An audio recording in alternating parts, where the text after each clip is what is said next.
Hello children, today we are going to study about first aid given for animal bite, snake bite and for poison.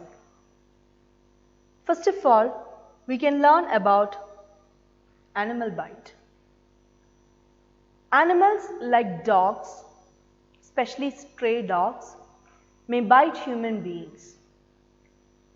And if we are bitten by dogs, we will be infected by a disease called rabies. It is a very dangerous disease that affects our nervous system.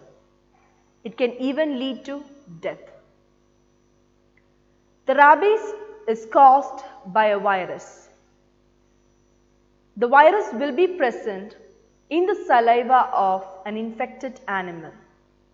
It can be a dog, bat, wolf, or cat.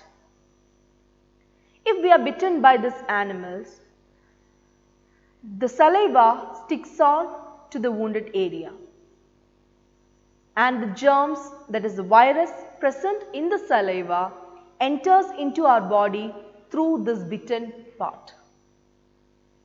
So the first and the most important thing that we have to do if we are bitten by an animal is to wash the wound or the bitten part with clean water so that the saliva of the animal is completely removed, and thereby we can prevent the germs from entering into our body. After washing off the saliva or washing the bitten part with clean water, we have to apply antiseptic lotion to prevent infection. After applying antiseptic lotion, cover the wound. We have already learned wound should never be kept open.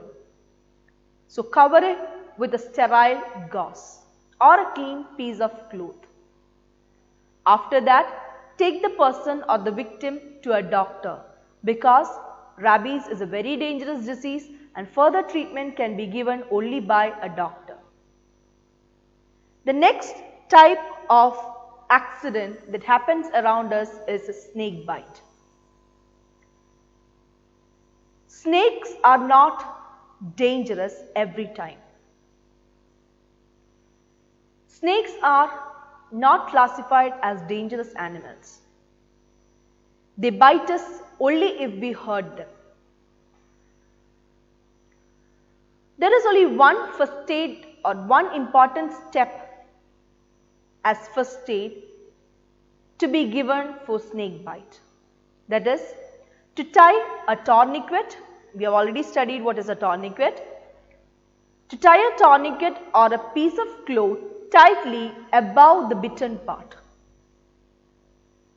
We tie the piece of cloth above the bitten part so that the blood flow to the heart is reduced. If the blood flows in a normal level, what happens is the poison spreads faster in our body and it can lead to death. But if we reduce the flow of blood, the spreading of poison will also be slowed down. After doing this, we can take the person to a hospital. But it is more important that we have to be careful and alert while we are walking through places where more snakes are found, especially at night time. The next type of accident that can happen around us is poisoning. Poisoning mainly happens in our house because most of the things that we use in our house daily are actually poisonous. Whenever you find if a person has been poisoned, the first thing that you have to do is to make that person vomit. After making the person vomit, take the person to the hospital because poisoning can also lead to death. But before that, we can adopt some methods in order to prevent poisoning. Mainly, poisoning happens when children eat medicines that is not meant for them. So keep all medicines locked away from the reach of children. label the medicines properly, and insist everybody in the house to take medicines after reading their names,